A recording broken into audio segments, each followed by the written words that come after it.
Welcome everyone. We're live with this week's episode of Sales Team Rescue. I am your host, Jeremy DeMerchant, and this is episode number 13. And I think I mentioned this last week, but I think this show is one of the most consistent things I've done in my life. So 13 consecutive weeks is kind of a big deal. Now, today I'm really excited because I have got a guest with me who is an amazing guy, and I'm really excited to introduce you to him. So Rennie Gabriel from Wealth on Any Income. He's got this amazing story, and the short version is that he went from broke at age 50 to multimillionaire in just a few years while earning only $5,000 a month. And now he lives on his investment income, donates 100% of his book, training, and coaching profits to an amazing cause, sheltertosoldier.org, which is where dogs are rescued from deadly environments and trained as service animals for post 9/11 soldiers who have returned with PTSD and traumatic brain injuries. Rennie, welcome, and I'm really excited to chat with you.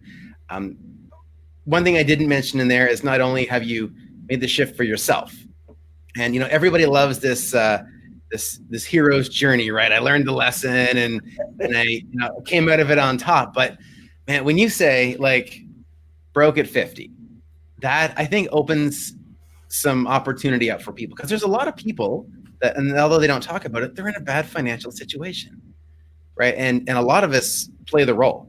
I mean, there's even times, like, to be transparent, there's times when I might carry myself like I'm in an even better financial situation than I am, right? We always want to, be next level, but we don't talk about it, and so it's almost becomes like the dirty laundry, right, or the skeletons in the closet, where people are like, "Oh, I'm good until you ask me about that."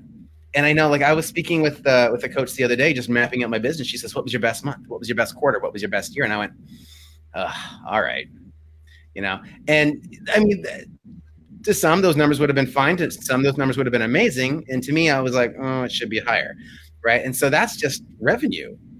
But now we're talking personal income, and that's a whole other kettle of fish. And I find what you've done, not only in building yourself up financially, but getting these designations in the financial industry. You've got every professional designation from a certified life underwriter to certified financial planner, right? And well, maybe not every, but most anyway, right? And you've laid this all out in your book, Wealth on Any Income. And this is an award-winning, best-selling book that I've read, and it's amazing. So thank you for that, because I'm on track to get even better with my finances. But we brought you here today for a very specific reason. One, you're an amazing person. You've treated me like gold over the years. We've known each other for a couple of years now. And we're kind enough to actually give me a place to hang out in LA just a few months ago. So thank you so much. Guys, Rennie is one of the kindest men I have ever met. And I'll tell you, I asked him, this is probably more than you want me to share, but that's okay.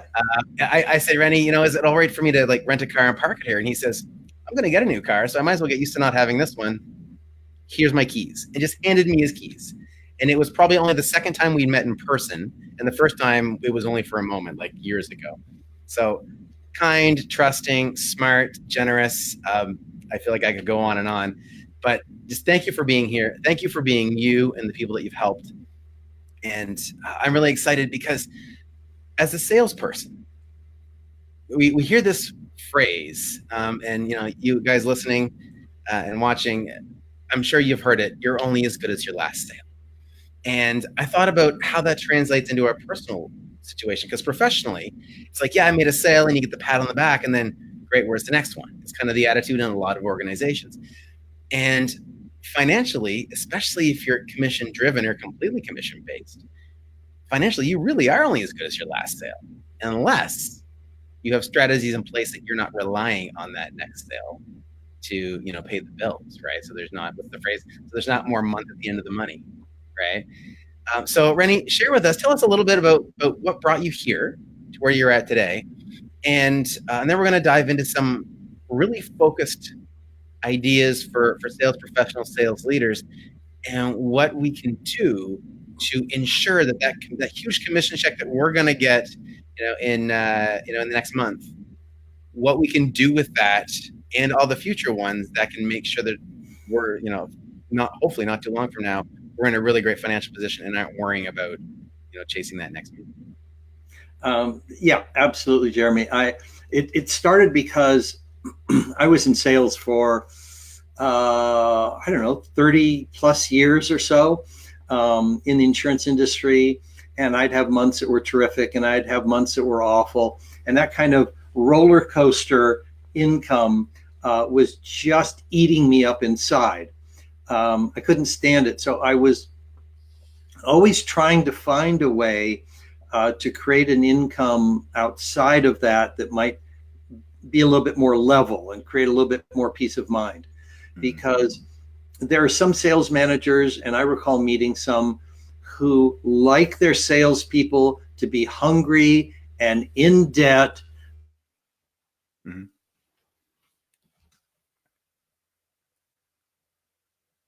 Oh, we might have lost you.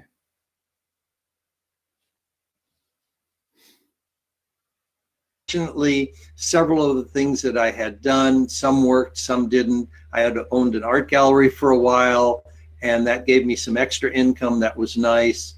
I did some coaching on the side to other financial planning people or insurance agents, and that helped a little bit.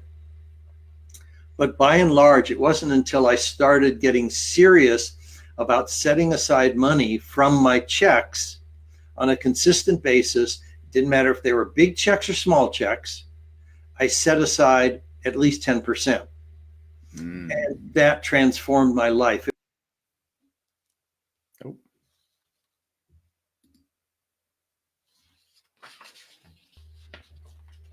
It looked, did we get cut off for a while I'm saying something important? No, actually, you only that in that moment you froze for a couple of seconds, but then you only glitched out for like 2 seconds in that moment. So we're good. Okay. So the point is, I paid myself first. It's a concept that's 5,000 years old. And the bottom line is, I treated myself like I deserved to own some of that money I was earning. That's what paying yourself first does. So it didn't matter if I was making a lot or a little, I set aside 10% and the money grew. Eventually, I was able to start taking that money that it was in a savings account. Excuse me. Some of it went into savings and some of it I invested in some stocks from the Dow Jones Industrial 30s because I figured, hey, the worst that'll happen is I'll die and those companies will still be in business. But I've got some control issues, and so when the opportunity came to buy some real estate with a couple other partners, because I say wealth is a team sport, not a solo sport. I love that quote, by the way. Thank you. I've heard you say that a lot, and it's so huge. So we're going to come back to that. Keep going. Okay, so one of the partners found a triplex. He said, I'd like to invest in this. Do you want to invest as well? And it was sort of like, hell yeah. So I sold off all the stock. It was everything I'd saved in my life up to that point in time, $18,000. Woo! And that was 1/4 of the down payment. But that $18,000 in 6 years turned into $130,000. And so I could see it was working. And what I did is I borrowed more money to make down payments on more apartment buildings with that real estate person. And it was my wife. She was the other person. Mm-hmm. And within a few years, we had gone from a 3-unit property we started with to 50 units that we owned together. Wow. And, there were months where a plumbing bill wiped out our profit. But at this point in time, I am sitting so pretty. I have more concerns about my tax implications and how much more I can give to charity just to avoid the taxes, not only to be philanthropic, but what's the point? We're not going to spend it all. Right. Wow. Yeah. I think you've made a really interesting point that you took something that to some people might not seem like much, the 18,000. Some people might feel like that's a huge amount, right? And for me, it was everything. Yeah, exactly. But then because you first made that decision to set some aside and did it consistently, then you took those funds and then put them into a machine that in this case was real estate. There's many vehicles you can use to grow money, right? Yes. But in this particular case, and I know one of the things that you push a lot is real estate. Then you had the ability to put it into that machine and then time and compound interest, or in this case, rental income. Those magical things blow it up for you in all the best ways. Yeah, and it took me 3 years to save up the $18,000. There are people I know from one commission check could probably save up $18,000. Right. Yeah. And back to the part where you were making $5,000 a month, right? So you were doing that 10%. So that's $500 a month, 12 months of the year, or for 18 months, I guess, right? Yeah, exactly. For 3 years. Yeah. Yeah, 6,000 a year. 6,000 a year I was saving. Right. Yeah. So it's very nice when these stories with all the numbers add up. That's all. But that's it, right? Like, so you're not even talking about any interest on what was saved. You're just talking about you set it away, and then you had the opportunity when you had $18,000. Yeah. As a matter of fact, you're talking about no interest. These were stocks that I invested in, and while the .com bubble burst, and people were losing a third of their portfolios, I was about up 1%. Okay, gotcha. Because I picked something really conservative. So when you say no interest, practically no interest. I mean, it was what I put in was $18,000. What I had 3 years later was about $18,000. Well, and I know that the 10% rule, as you describe it, aligns with a lot of other experts as well. Like Jim Rohn talks about 10%, 10, 10, and 10. So Jim talks about 30%. But there's absolutely the 10% for your own personal savings for a passive investment or an active investment. And I know the Wealthy Barber, right? David Chilton. He 10% as well, right? And so this is a consistent theme, and I love seeing it applied because I know in the past when I've heard this rule, I thought, okay, well, I'll do that on my next check. I'll do that on my next check. And suddenly I got to a point where I was let go from that job and there were no more checks. And I went, oh. And the worst thing was they were good checks. Like there was 10% to set aside and I would have been just fine, right? But it's like the best time to plant a tree was 20 years ago and the second best time is now. Exactly. Right. And what I've learned, because I've worked with people and their money for way too long. I was going to say 40 years, but it's probably 50 years. Because I'm old. But the book that started this was called The Richest Man in Babylon, which was published around the 1920s, which is what the Wealthy Barber is based on. So none of this is new. It's been around for 5,000 years. The point being, when you set aside, if you go to a store and they give you a 10% discount, I mean, it's like, what the hell? That's nothing. Right. Okay. And it's the same thing that it really feels like when you set aside 10% of the money that you get, because you could live on the other 90%. You could still pay your phone bills. You could still make your rent payment. You can still buy your groceries. And if you can't do that, you're really screwing up. Sorry, Jeremy. There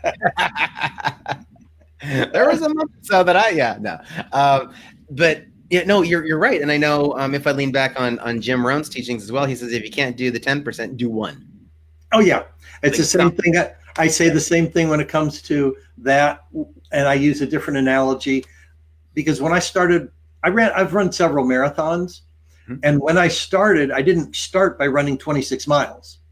Right. I actually ran 2 blocks and I was out of breath. Okay. But it builds. And it's the same thing with what Jim Rohn's getting at. You start with the 1%, you find out that's so easy. You do 2, 3, 5, you get to 10. Ultimately, I was setting aside 26% later on. Wow. Yeah. So that makes a huge difference. So I like that we've made this really simple. Like, there's a lot of pieces to what you teach as you go through. And I didn't say easy, right? I said simple. Yeah. But thank goodness, because I'm simple. I couldn't do it if it was complicated. Hey, I failed high school math. I mean, I got to do things that are simple. Well, I think, and as sales professionals, we have like our greatest gift and our greatest, curse, I guess, is that we can sell anyone on anything if we're really good. Now, obviously, we want to use that responsibly, but often we end up selling ourselves on ideas, right? We sell ourselves on, like you said, it's only 10%. And that could be only 10%, I'll just do it, or only 10%, I'll do it later, right? And I found myself many times in the I'll do it later category. And I know a lot of other people do as well. And that's kind of the point that I want to push to people, because step one, just do the 10%. It doesn't matter if it's 10% of $10 or 10% of $10,000. Do the 10%. Absolutely right. Yeah. Right. And the thing is that you're alluding to is that when we're doing it by ourselves, a lot of times things don't work because we can dishonor commitments we make to ourselves. That's why I say wealth is a team sport. It's not only having other people in different areas of expertise and supporting you, it's having accountability.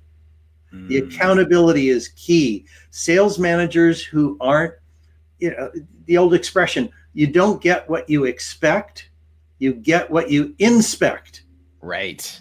And that accountability transforms everything. And so what do you see that looking like in a formal sales setting? Go ahead. Yeah. I'll give you an example between you and I. And any sales manager could do this with anybody on a sales staff, and it's say, okay, fine. You're committing, let's talk about it. Okay, fine. You're committing to set aside 10%. At the end of the week, or when you get your next check, I want you to show me the account where you set aside the 10%. And they can create wealthy salespeople. I love it. Because these salespeople aren't, I like to create sales teams like families, right? They've got that relationship that, hey, do me this favor. Hey, can I ask you for a hand, right? And in that same feeling, that vein, we want to make sure we're taking care of our people. And this is a great example that Rennie's sharing that we can do that can make a huge difference. And it's not about controlling them. It's about giving that extra level of accountability, right? Like, give them that nudge. You're right. To the point you made earlier, some people want their sales reps hungry, like in the literal way, right? Yeah. And in a tough financial position, because they think that'll make them work harder. Yeah.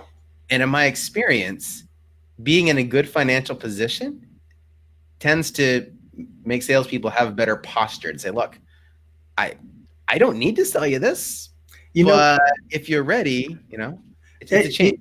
You've heard it and you know it. Clients sense desperation. Right. The old commission breath. Exactly. Yeah. And, I do very well because that's where I come from. Hey, you want to do this? Terrific. You don't want to do this? I don't care. This is about benefiting you, not me. Right. Exactly. Awesome.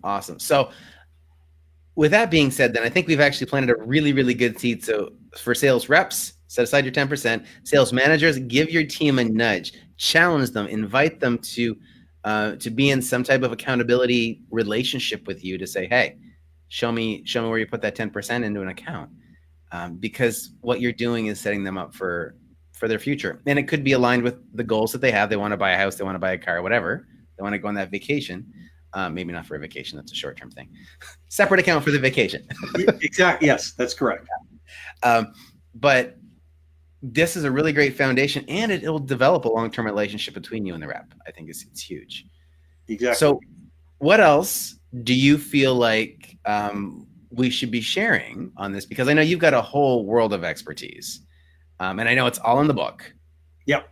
And so obviously we want to drive people to go read the book. So I'm going to, and this is not normally when I do it, but this book is just so powerful. I'm going to put it up right now. This link I have is for the free summary of the book, right? Yes, that's correct. In other words, they can get a summary of the book. It's 3 pages long, read it in a few minutes, but it has the basics of what the book contains. And if they want the whole book, they can also get that from the same website. And I don't see anything on the screen. I don't know if anyone else does. But 100% of the profits, if they choose to buy the book, go to that charity, sheltertosoldier.org. Awesome. Yeah. So guys, the link on the screen is wealthonanyincome.com/free summary. Check it out. And all of Rennie's magic is right there at wealthonanyincome.com as well. So before we dive into the lightning round, is there anything else that you feel like I don't want to feel like I'm like sucking all the good stuff out of you, but you just give and give and give, and I don't want to take advantage of that. But with that being said, but that being said, yes, you will. Go ahead. if we can help the audience. I mean, I want people to not just download the summary. I want them to read the entire book. I want them to sign up for everything that you have available. I mean, you've got a lot of stuff available for free resources. And it's $1,000 worth of business building tools. One of the key things for salespeople is how to ask for referrals in 2 sentences and get, I mean, the biggest sale I ever made when I asked that question came from someone who didn't even buy anything from me. Wow. So that's that referral script works. So guys, get into Rennie's world. Go to wealthandanyincome.com. I'm going to put that link alone on the screen as well. Because this, let me just tell you, from being, like I said, I've known Rennie for a couple of years now, and I've been very immersed in his world for the last 6, 8, 9 months. Sounds right. I'll tell you, game changing. So here's the clear post to the main website, wealthonanyincome.com. Go check it out. Sign up for anything you can sign up for. His content is gold. And one thing that I like, Rennie, about what you do, and I mentioned in the intro, and you kind of referenced it, that 100% of the proceeds are donated. And I want to make sure people know what that means. That means he's not making any money off the book, off the coaching program, off things like this, right? Like that, he's promoting, but it's not for money that goes back into his pocket or into his company. It all goes to Shelter to Soldier. And like, this is huge because he's really an example of someone who doesn't have to be doing it. And he's just doing it because he wants to make an impact. And I can say that from being behind the scenes, like, he's the real deal. So I just want to hit that point home because it is huge, right? A lot of people say, I don't need to be doing this. But sign up for my $50,000 package and I'll change your life, and some of it's marketing, but guys, I just want to I want to make it clear that I know for a fact for Rennie, it's not marketing. For Rennie, it's impact. And it's huge. So I will absolutely back up anything he has available on his website, wealthonanyincome.com. This is probably the most pitchy I've been on anything. And it's because I truly believe in it, right? Not that I don't believe in other people. We've had guests that are amazing, people that do great things. A lot of the guests you and I are actually in a mutual mastermind with. Amazing people. Oh yeah. Fabulous. Yeah. But when I think about what you do, the content you teach, the message you share, and the impact you have, for me, it is one of the most life-changing things someone can experience. And I've worked for insurance companies. I've worked for banks, and I won't share necessarily my public opinion on those in general, but I will tell you this: they are in business, right? And period. Yeah, that's correct. They are in business. Right? That's right. They're in business, right? But there's these tools that you can use that Rennie talks about as you go through his content and his programs. That helps you navigate through all these different pieces. And it's just so impactful. So anyway, I'll stop my little fanboying here that I'm going on about, but thank you for that. Now, lightning round time. I'm ready.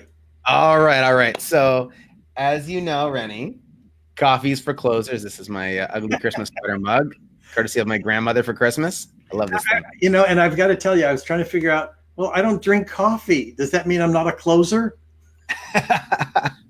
Well, well, coffee or comparable drink. So, okay. Yeah. So for what do you drink? What coffee or comparable drink do you like? Oh, we got Perrier. All right. Brought to you by Perrier. I'll be looking for a check, and so will Rennie. No. Awesome. So Perrier is the drink. Excellent. Now, what's the number one book or movie that you would recommend to sales reps or sales leaders? It would be a book by Larry Wilson, and I don't even know if it's available anymore. I saw one copy on Amazon for $299. Whoa. But anything you can get by Larry Wilson dealing with counselor selling, that would be the key. Larry Wilson got Prudential Life Insurance Company to buy enough materials to train their tens of thousands of agents around the country. So obviously he knew how to sell. I'm actually trying to look him up right now. Yeah. We've got some books on Amazon. Yeah. Okay, good. They're available at normal prices. That's good. Yeah. Yes. There's versatile selling, adapting your style so customers. Yeah, or win-win selling. Any of those will have his counselor selling approach in them. Perfect. Awesome. Okay. Excellent. Now, who's someone you consider to be a mentor in your life? A woman has passed away. Her name was Patricia McDade, and she and a fellow named Werner Erhardt built an organization called EST, from living rooms to stadiums. Excellent. And she was my mentor for about 10 years. I worked with her, and I was a coach on staff with her. Awesome. Now, this is the fun one. What is the strangest thing you do in your daily routine to stay on your game? I just thought about it this morning while I was doing it. I do 100. We need to hear more really fast. Yeah, I do 100 push-ups and I do 100 crunches. Really? Yeah, because I made a commitment that I needed to exercise every morning, and so that's what I do. And yesterday I forgot to do it, so at 11 o'clock at night I was doing it. Wow. So yeah. And I think that brings us into a nice theme that wraps everything up nicely. Part of this is a commitment to yourself. Yeah, absolutely. Right? We talk about the 10%, and it's easy to dismiss it. It's like, you buy something for $1, you get 10 cents back. What do you do with that dime, right? And in the moment, it might not seem very significant, but if you keep putting that dime in a pile, it adds up. And the fact that it isn't necessarily that significant in the moment, perhaps, is exactly the reason why we should be doing it. So whether it's the 10% for your income or push-ups and crunches every day, that consistency is really a key part to making that shift. It's a part of developing the kind of habits where you call people when you don't want to call people, even if you're not in the mood. And it's just one habit builds on the other. Yeah, I think it's huge about not negotiating with yourself, as Tony Robbins says, right? Yes. Yeah, and I think that's huge. Amazing. So, Rennie, any last thoughts that you want to share? We talked about where people can get a hold of you. I'm going to put that one of these links back up again, wealthandanyincome.com/free summary. That's where you are going to get the summary of the book, but don't just settle for the summary, guys. I want you to go all the way to the website, the base website, wealthandanyincome.com. Download anything that you can find on there because there's so much. And I guess I should say, let's do some coaching language. And yes, be sure to implement. So take time, schedule it out, use it, apply it. I promise you, even just the free stuff that Rennie has available can change your life if you implement it. Yeah. It's amazing. So Rennie, thank you so much. Any last thoughts you want to share with the audience? No, I love the other guests you've had. I love the format of your podcast. I love the work you do and how you support other people. And you provided me the VA I've had for the last 3 years. I bless you for that. She's amazing, isn't she? Yes, absolutely. Yeah. Awesome. Well, Rennie, thank you. And I appreciate the kind words. Flattery will get you everywhere. But thank you for everything you do, the impact you make. Guys, again, wealthandanyincome.com. Go check out what Rennie has going on. Rennie, thank you so much. I greatly appreciate your time. And everybody, remember that you can catch us here next week at 2 p.m. Eastern, every single Wednesday. Okay, every single Wednesday, 2 p.m. Eastern. And check out the replays of past episodes and a link to catch our next one over at salesteamrescue.com. Guys, thank you once again for an amazing show. Rennie, thank you for being here. Guys, remember, get uncomfortable, get results. I'm your host, Jeremy DeMerchant. We will see you next Wednesday at 2. Cheers.